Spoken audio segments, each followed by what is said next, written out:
Plus 2x square, তাহলে plus 2x square আছে। এখন এইটার সাথে এইটার যে সম্পর্ক, কত যোগ করলে হবে এটা? কত? 13 বিয়োগ করে দেই, তাহলে এটা হয়ে যাবে। তাহলে x মাইনাস 1 আর একবার দিচ্ছি, তাহলে এখানে হলো মাইনাস 13x, তাহলে কত হচ্ছে? প্লাস 13x, তাহলে প্লাস 13 হয়, তাই না? এটার সাথে এটার সম্পর্ক কি হবে? কত যোগ করা লাগবে? 10x, তাহলে এখানে x মাইনাস 1 প্লাস 10 দ্বারা গুণ করব, 10x মাইনাস 10 এত ইকুয়াল 0, এটা 0। ঠিক আছে, বুঝছি? সবার ভিতর থেকে কত কমন যায়? x মাইনাস 1 কমন যায় না? x cube minus 2x square minus 13x plus 10 equal 0।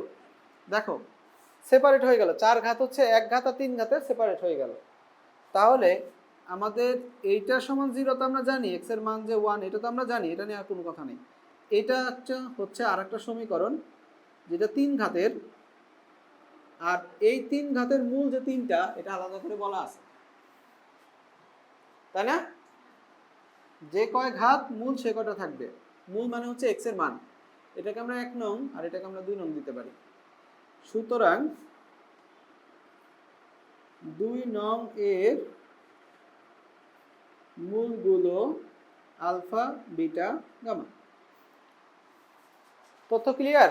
বুঝছি তো? এ পর্যন্ত আমরা বুঝেছি। এখন হচ্ছে ওই নেসেসারি সূত্রগুলো আমরা অ্যাপ্লাই করব।